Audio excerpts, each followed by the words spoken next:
အားလုံးပဲမင်္ဂလာပါကျွန်တော်ရဲ့ channel လေးနဲ့ပြန်လည်ကြိုဆိုလိုက်ပါတယ်ကျွန်တော်တို့ social media တွေပေါ်မှာ English language နဲ့ post တွေရေးတဲ့အခါဒါမှမဟုတ်ရင် blog post တွေရေးတဲ့အခါ email writing တွေရေးတဲ့အခါ paragraph writing တွေ essay writing တွေစသဖြင့် writing မျိုးစားတွေအပြင်ကိုယ်တိုင် notes လေးတွေရေးတဲ့အခါမှာပဲကျွန်တော်တို့ရဲ့အရေးသားတွေမှာဒီ grammar mistake တွေ spelling error တွေဆိုလိုရင်းအဓိပ္ပာယ်မရှင်းလင်းတဲ့စာကြောင်းတွေစတဲ့အကြောင်းအရာတွေကိုဖြေရှင်းပေးနိုင်မဲ့ application လေးတစ်ခုကိုကျွန်တော်ဒီနေ့ပြောပြပေးတော့မှာဖြစ်ပါတယ်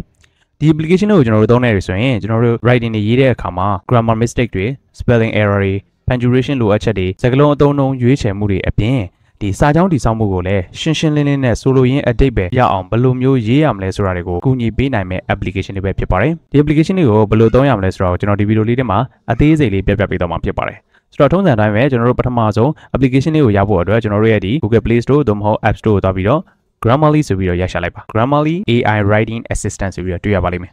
အဲ့ဒီ application တွေကိုကျွန်တော်တို့ရဲ့ဖုန်းထဲမှာ install လုပ်ထားလိုက်ပါ install လုပ်ပြီးသွားပြီဆိုတော့ကျွန်တော်ဒီ application လေးကိုစပြီးတော့ဝင်လိုက်ပါမယ် application ကိုဝင်လိုက်ပြီဆိုရင်ကျွန်တော်တို့ဒီလိုမျိုးလေးစပြီးတော့တွေ့ရပါလိမ့်မယ်အဲ့ဆိုရင်ကျွန်တော်တို့ဒီအောက်က get started ဆိုတာလေးကိုကျွန်တော်တို့ချက်နေပေးလိုက်ပါ welcome to Grammarly Writing Assistant ဆိုပြီးတော့သူကနေပြီးတော့သူ့ရဲ့ terms and condition တွေကို green ဖြစ်ကြောင်းတောင်းပါလိမ့်မယ်အဲ့ဆိုရင်ကျွန်တော်တို့ agree ကိုနှိပ်ပေးလိုက်ပါ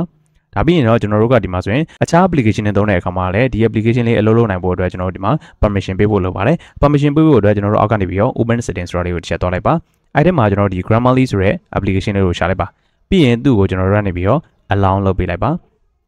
ဒါဆိုရင်နောက်တစ်ခုအနေနဲ့ဒီလိုမျိုး box လေးထပ်ပြီးတော့ကြာလိုက်မယ်နော် step 2ဆိုပြီးကြာလာပါလိမ့်မယ်အဲ့ဆိုရင်အောက်ကနေပြီးတော့ open setting ကိုချက်သွားလိုက်ပါပြီးရင်သူဒီမှာပြောထားတယ်ဒီ restrict လုပ်တာတွေဒီ privacy တွေကိုသူကနေပြီးတော့ပြောထားတယ်ပေါ့နော် okay ကျွန်တော်တို့က agree လုပ်ပေးလိုက်ပါအဲ့ပြီးရင်သူခုဒီမှာပြထားသလိုမျိုးပဲ writing assistant တွေ off နေရအောင်သူကနေပြီးတော့ဖွင့်ပေးဖို့ပြောတယ်ကျွန်တော်တို့အဲ့ဆိုရင်ဖွင့်ပေးလိုက်ပါပြီးရင်ဒီမှာဆိုရင် allow လုပ်ပေးလိုက်ပါOkay ဒီမှာဆိုတော့သူကနေပြီးတော့ဒီ sign up လုပ်ခိုင်းတယ်ပေါ့နော်အကယ်၍ sign up လုပ်ချင်လဲရတယ် sign up မလုပ်ချင်ဘူးဆိုတော့ဘောကနေပြီးတော့ skip for now ဆိုပြီးတော့တန်းသွားချင်လဲရပါတယ်ကျွန်တော်တို့ sign up လုပ်ချင်တယ်ဆိုရင်ဒီကနေပြီးတော့ sign in သို့မဟုတ် sign up ကိုချက်နှိပ်လိုက် sign in with Google ဆိုပြီးတော့ကျွန်တော်တို့ Google account နဲ့ sign in လုပ်လို့ရပါတယ်ကျွန်တော်အခုဒီမှာ sign in with Google ကိုနှိပ်လိုက်ပါမယ်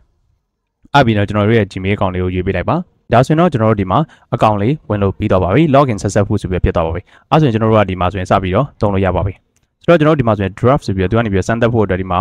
write something ဆိုပြီးတော့ရေးထားတာလေးပါတယ်ပေါ့နော် okay ကျွန်တော်ဒီမှာတခုခုရေးပြီးတော့စမ်းပြပါမယ်ကျွန်တော်ဒီမှာဆိုစာကြောင်းတစ်ကြောင်းရေးကြည့်လိုက်ပါမယ်ဒီစာကြောင်းကမှန်မှန်ပါဘူးဒီမှာဆိုအမှားတွေပါနေ okay ဒီမှ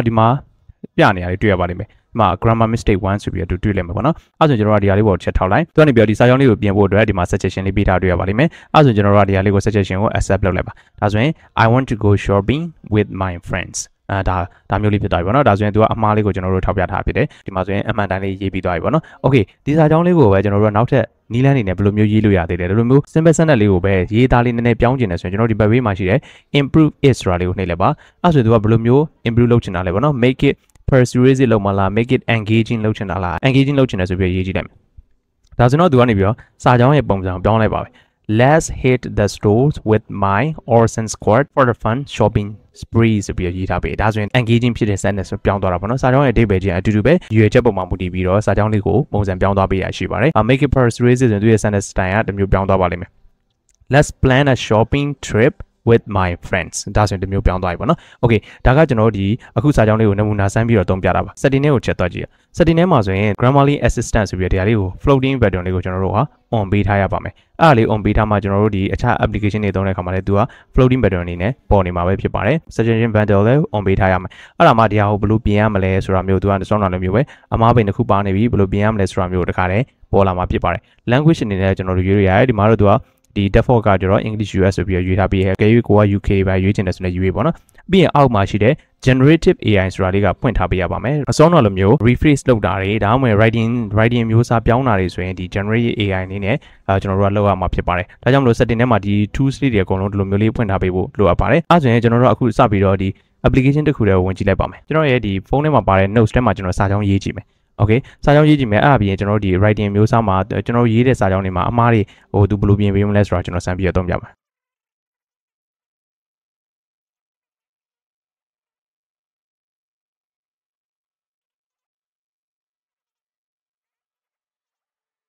Okay ဒါဆိုရင်ကျွန်တော်ဒီမှာစာကြောင်းလေးရေးလိုက်တယ်အဲ့ဆိုဒီမှာသူပြထားတာကိုကြည့်ပါကျွန်တော်ဒီမှာ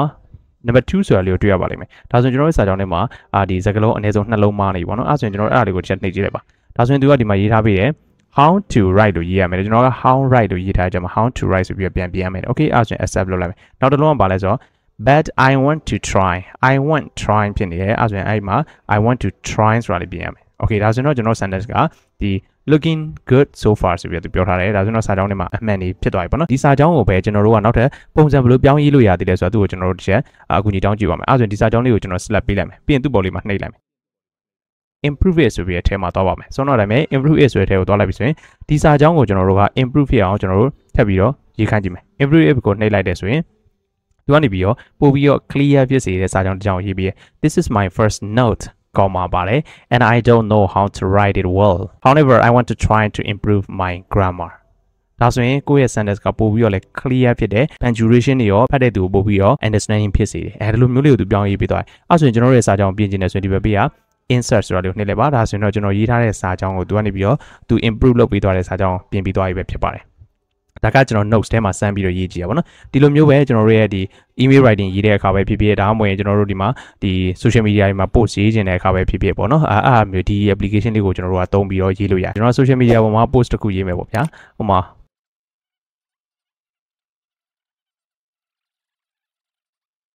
ဆိုတော့ကျွန်တော်ဒီမှာစာကြောင်းရေးလိုက်တယ်အဲ့ဆိုကျွန်တော်ဒီမှာအမှားတွေအများကြီးပဲဆိုတော့ကျွန်တော်ဒီမှာဆိုရင်အမှားတွေပဲသူထဲမှာရင်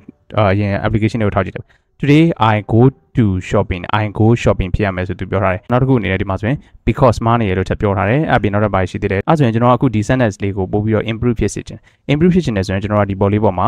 select လေးပေးလိုက်မယ် select လေးပေးပြီးတော့ဒီခု grammar ဒီဘက်ဘေးကပေါ်နေတဲ့ icon လေးကိုကျွန်တော်ချက်နှိပ်လိုက်မယ်အဲ့ပြီးရင်ဒီမှာ suggestion ရှိတယ် improve it ဆိုပြီးရှိတယ်အဲ့ improve it တဲ့ကိုကျွန်တော်နှိပ်လိုက်မယ်အဲ့ဒါဆိုရင်ကျွန်တော်ကဒီဟာကို improve ဖြစ်ချင်တယ်ဆိုရင်ဒီမှာခဲတံပုံစံလေးနဲ့ improve if ဆိုတာလေးကိုချက်နှိပ်လိုက်ဒါဆိုရင်သူကိုလုပ်ပေးနေToday I went shopping with my friends but I'm upset because I had an accident. Okay ဒီမှာဆိုကျွန်တော် I'm not happy လို့ရေးထားတယ်။အခုဒီက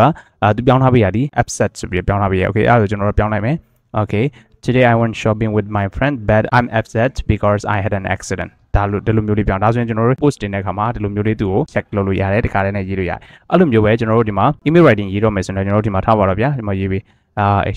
hello ကျွန်တော်ဒီမှာဆိုရင် email ရေးလိုက်တယ်ကျွန်တော်တို့ပြောရင်ဒီ email ကမမှန်သေးဘူးမမှန်သေးဘူးဆိုတော့ကျွန်တော်သူ့ကိုစာကြောင်းတွေ check လုပ်ခိုင်းကြည့်မယ် okay suggestion အနေနဲ့သူပြောထားပေးရရှိရ suggestion တွေမှာကျွန်တော်ပထမဆုံးထောက်လိုက်မယ် okay good morning ဆိုတဲ့စာကြောင်းကိုထောက်လိုက်ရင်အဲ့မှာအမှားရှိလားဆိုတော့မရှိဘူး okay အောက်က read စာကြောင်းကိုထောက်ကြည့်မယ်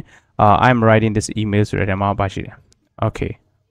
okay သူပြင်ထားပေးတယ် I feel a headache serious လို့ပြောတယ် okay အဲ့ဒါဆိုရင်ထပ်ပြီးတော့ပြင်လို့ရသေးလားဆိုတော့ကြည့်ကြည့်အောင်ဆိုတော့အဲ့စာကြောင်းကိုကျွန်တော်တို့က improve လုပ်ခိုင်းမယ် improve it ဆိုပြီးတော့ကျွန်တော်တို့ချက်နှိပ်လိုက်မယ်ဒါဆိုရင်သူပြင်ထားပေးတယ် Hello good morning sirs I'm writing this email to request a leave as I'm experiencing a serious headache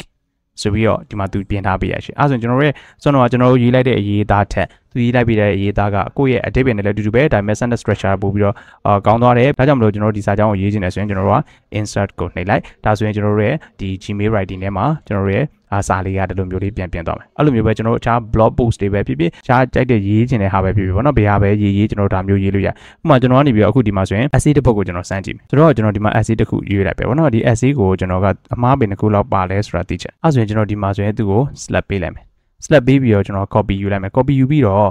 ဒီထဲမှာလည်းတခါရဲတိုက်ရိုက်စစ်လို့ရတယ်ဒါပေမဲ့ဖုန်းထဲမှာဆိုသိပြီးတော့အဆင်မပြေတော့သူ application ထဲမှာကျွန်တော်ဆွမ်းလို့ပြီးတော့တွားပြီးတော့စစ်လိုက်မယ်ဆိုတော့သူထဲကိုဝင်လိုက်မယ် add new ဆိုတာလေးကိုနှိပ်လိုက်မယ်အဲ့ပြီးဒီမှာတခါရဲ paste ချလိုက်မယ် okay paste ချလိုက်ပြီးဆိုကျွန်တော်ကြည့်အောင် suggestion အနေနဲ့ဆိုသူအမှားတွေဘယ်နှခုတွေ့လဲဆိုတော့နှစ်ခုရှိတယ်လို့သူပြောထားတယ် okay ဒါဆိုသူထဲကိုကျွန်တော်paragraph လေးချထားပေးလိုက်တာပေါ့နော်အဲ့ဒါကိုကျွန်တော်က improve လုပ်ချင်တယ် improve ဆိုပြီးတော့ကျွန်တော်နှိပ်လိုက်မယ်ဒါဆိုရင်သူဘယ်လိုမျိုးဒီကျွန်တော်ရဲ့ paragraph essay ကိုဘယ်လိုမျိုးလုပ်ပေးမလဲဆိုတော့ကြည့်အောင်သူပြင်ထားပေးပြီပေါ့နော် improve if ဆိုတော့ဒါသူထပ်ပြီးတော့improve လုပ်ထားပေးတယ်အဲ့ဒါကိုကျွန်တော်ကနေပြီးဒီဟာကိုထပ်ပြီးတော့တိုးခြင်းတယ်ဒီစာပိုက်တွေအရန်ရှင်နေတယ်ဒီessay ကအရန်ရှင်နေတယ်ဆိုကျွန်တော်ကနေပြီးသူ့ကိုတိုးခိုင်းနေတယ်ဆိုဒီမှာ shorten it ဆိုပြီးတော့ချက်နှိပ်လိုက်မယ် shorten it ဆိုပြီးနှိပ်လိုက်တယ်ဆိုရင်ဒီစာပိုက်လေးကဒီမှာအောက်မှာ shorten it တိုးထားပေးတာကိုသူအောက်မှာထပ်ပြီးတော့ရေးထားပေးတယ်ကျွန်တော်အပေါ်မှာစာကြောင်းဆိုဒါတွေအရန်များတယ်ပေါ့နော်အဲ့ဆိုရင်အောက်မှာဆိုရင်သူ shorten လုပ်ထားတာရှိတယ်အဲ့ဆိုရင်ကိုကဒီ shorten paragraph ကိုဖတ်ကြည့်လို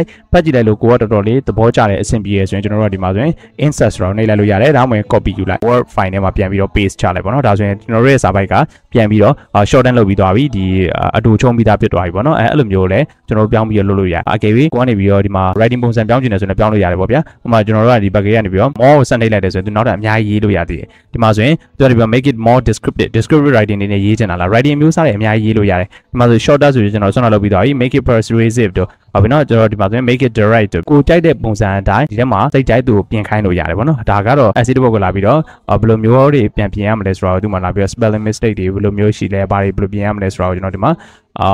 လာပြီးတော့ပြင်ခိုင်းကြည့်တာပေါ့နော် okay ဆိုတော့အကုန်လုံးပြင်ပြီးသွားပြီဆိုတော့ကျွန်တော်တို့ကဒီဟာလေးကိုပြန်ပြီးတော့ဖတ်ကြည့်မယ်ဖတ်ကြည့်လို့ကိုယ်သဘောကျသွားပြီဆိုတော့ကျွန်တော်လိုချင်တဲ့အတိုင်းပြန်ပြီးတော့ဒီ Word file မှာ paste လုပ်တာပဲဖြည်းဖြည်းပြန်ပြီးတော့စာတွေပြန်ထုတ်လို့ရတယ်ပေါ့နော်ကျွန်တော်လိုချင်တဲ့အတိုင်းရောက်ပြီဆိုတော့ဒါလေးကိုကျွန်တော်တို့ကပြန်ပြီးတော့ကူးပြီးတော့ save ထားလို့ရပါပြီဒီနေ့မျှဝေပေးထားတဲ့ application လေးကလည်းကျွန်တော်တို့ဒီမိတ်ဆွေတွေအတွက်အကျိုးရှိမယ်လို့ယုံကြည်ပါတယ်အကယ်ဒီဗီဒီယိုလေးကကိုယ့်အတွက်အကျိုးရှိရဆိုရင်လည်းအခြားကိုယ့်ရဲ့မိတ်ဆွေတငယ်ချင်းတွေလည်းသိလို့ရအောင်မျှဝေပေးသွားလို့ရပါတယ်အားလုံးကျေးဇူးတင်ပါတယ်နောက်ဗီဒီယိုမှာပြန်လည်တွေ့ပါမယ်